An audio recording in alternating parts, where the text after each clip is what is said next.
ঘটনা আমার তো 2বার করে অপারেশন হয়েছে, এবারে ক্যান্সার হয়েছে। ক্যান্সারের পরে আমার কোনো সাহায্য কোনো কিছু নাই, এবারে দিয়া বাতাটাও হয়েছে না। 3 মাস ধরে আজ দৌড়াদৌড়ি করতেছি, গেল আজকা না কালকা না পরশু এইভাবে ঘুরাইতেছে। এবারে আমার লগে আরেকজন ক্যান্সার হয়েছে, আমরা ভাড়াত হই, তাইনের বাতা হয়ে গেছে, কিন্তু আমার বাতাটা হইতেছে না। আমি তো কোনো সহযোগিতা কোনো কিছু পাইছি না। আমার ওষুধপত্র চালাইতে খুব কষ্ট হইতেছে। আমার মাসে 6,000 টাকার ওষুধ লাগে। তখন তো আমার চালাইতে কষ্ট, আমার বাতারা হইতো যদি তুলে তো আমি চলতে একটু ওষুধ দিয়ে না খাইতারলাম মিলে। এও হয় না, কালকা গিয়েছি আর সামনে মাস হইব, গেল সামনে মাস হইব এই ওষুধ দিয়ে দেয়, আর কোনো কিছু করে না। বাতার সিটিও দিছে।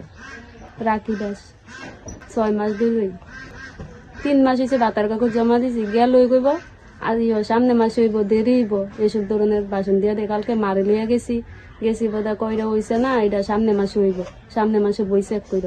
এর আগে আমার স্বামীরে লিয়ে গেছি, কইটা দেরি হইব হইতে, এইসব ধরনের আলোচনা করে।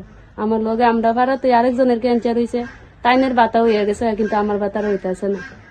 তারা বাতা একটু দেরি হইতেই পারে, এইসব ধরনের আলোচনা করে, বাতা দেরিও, এইসব কথা কয়।